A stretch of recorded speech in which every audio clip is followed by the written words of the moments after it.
Nadala nga ako sa pagkakaano. Alam mo ba, Mamang, may chismisin ako sa iyo, may ano? chika ako bago. Ito pa lang si Kathleen. Abay, nagka-cosplay, mga princess. Ah, talaga? Yes. Saan ka nagko-cosplay?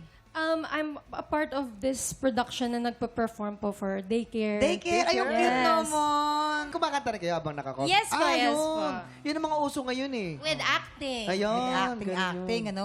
Para ka ding nasa Disney, gano'n. Yes no? po. Ang saya, ang cute-cute naman. Tignan natin kung nakyutan din ba ang ating mga inampalan. Hi, Kathleen. Nagustuhan ko yung version mo naman. May sarili kang ginawang style dito. Hindi mo talaga totaling ginaya yung sa original, kay Whitney Houston. Lalong-lalo na dun sa unang verse talaga. Siguro medyo na-distract lang ako dun sa pagkakumakanta. Medyo tumatalikod ka. May ganun kang ginagawa. So, pakita mo yung ganda mo. Kasi sayang eh. Tapos yung sa dulo lang, yung ginawa mong adlib doon, I appreciate it, but konting push pa dahil medyo hindi mo masyadong na-hit. So, konting push pa at andun na yon, matutumbok mo na yung tamang note. Okay? Congratulations, Kathleen. Thank you so much po. Mas maganda kung ibinaba ng konti. Kasi nahihit mo naman, kaya lang mayroong konting kapos eh. Siguro kung binaba lang ng konting-konti, kahit kalahati lang, okay na. Sapul na sapul lahat.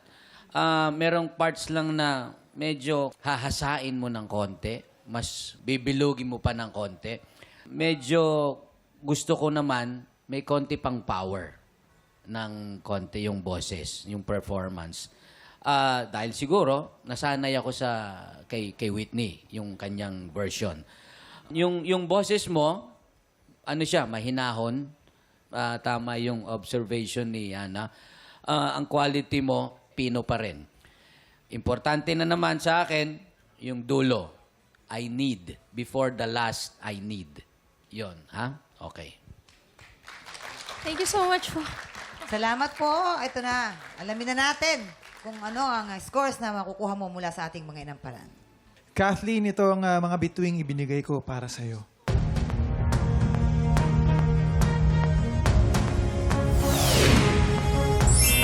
Three stars! Kathleen, ito ang mga stars na ibibigay ko sa'yo.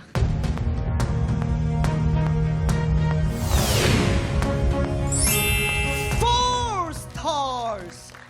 Ayan, mamaya na natin ipapakita ang score ni Papa Renz. Magre-recap na po tayo. Si JC meron 6 stars. At ikaw naman, Kathleen, ay meron ka ng 7 stars.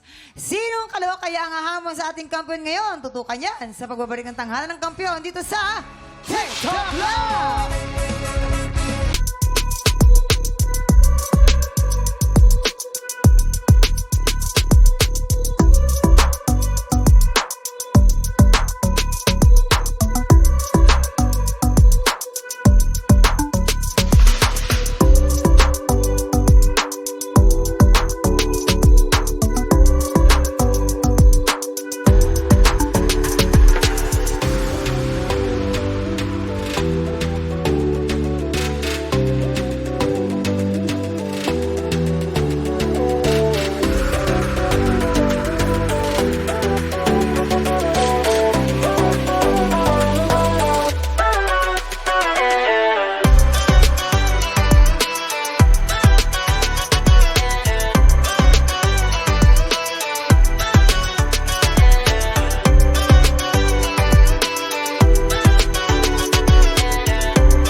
Big Tropa, pinanood mo hanggang sa dulo itong video na ito?